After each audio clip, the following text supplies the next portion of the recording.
தேமுதிக அதிமுகவுடன் கூட்டணி சேரவில்லை என்ற பொறாமையில் என்ன பேசுகிறோம் என்று தெரியாமல் தேர்தல் பிரசாரத்தில் உளறிக் கொண்டிருக்கிறார் திரு எடப்பாடி பழனிசாமி.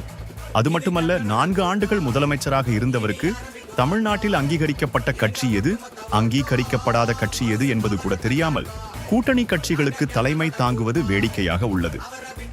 இந்திய தேர்தல் ஆணையத்தால் அங்கீகரிக்கப்பட்ட தமிழக மாநில கட்சிகளில் இடம்பெற்றுள்ள தமிழக கட்சிகள் திராவிட முன்னேற்றக் கழகம், அனைத்திந்திய அண்ணா திராவிட முன்னேற்றக் கழகம், தேசிய முற்போக்கு திராவிட கழகம், விடுதலை சிறுத்தைகள் கட்சி, நாம் தமிழர் கட்சி போன்ற கட்சிகள் மட்டுமே மற்றும் தேசிய கட்சிகளான காங்கிரஸ், கம்யூனிஸ்ட், பாரதிய ஜனதா கட்சி.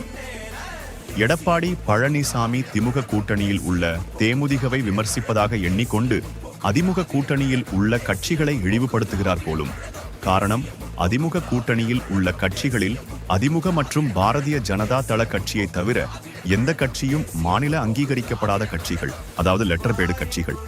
லெட்டர் பேடு கட்சிகளுக்கு தலைமை தாங்கும் எடப்பாடி பழனிசாமி அவர்களின் கவனத்திற்கு திமுகவில் இடம்பெற்றுள்ள கட்சிகளான திமுக, தேமுதிக, காங்கிரஸ், கம்யூனிஸ்ட் கட்சிகள், விடுதலை சிறுத்தைகள் கட்சி இந்திய தேர்தல் ஆணையத்தால் அங்கீகரிக்கப்பட்ட கட்சிகள் என்பதை தேர்தல் ஆணையத்திடம் ஒரு பதிவை காப்பி எடுத்துக்கொண்டு தேர்தல் பிரசாரங்களில் பார்த்து படிக்கும் பொழுது உளறலை தவிர்க்கலாம். லெட்டர் பேடு கட்சிகளான பாமகவுக்கு 18, அமமுக கட்சிக்கு 11, தமிழ் மாநில காங்கிரஸ் கட்சிக்கு 5, ஐஜேகே கட்சிக்கு 3 என சீட் ஒதுக்கிய நீங்கள் மாநில அங்கீகரிக்கப்பட்ட கட்சிகளுக்கு தலைமை தாங்கும் திமுக கூட்டணி கட்சிகளுக்கு சீட் ஒதுக்கியதை விமர்சிப்பது நகைச்சுவையை போன்றது. இந்த தேர்தலில் லெட்டர் பேடு கட்சிகளுக்கு கூட்டணி தலைமை தாங்கும் நீங்கள் தேர்தல் முடிவுக்கு பிறகு அதிமுக என்ற கட்சிக்கு கூட தலைமை தாங்க முடியாமல் போகும் காலம் வெகு விரைவில்.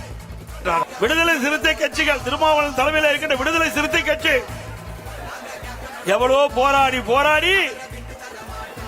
8 இடங்களில் பெற்றிருக்கிறாங்க. அது ஒரு அங்கீகரிக்கப்பட்ட கட்சியா இருக்குது. அங்கீகாரம் இல்லாத ஒரு கட்சிக்கு அதிக இடம் கொடுத்திருக்கிறாங்க. இதுதான் திமுக.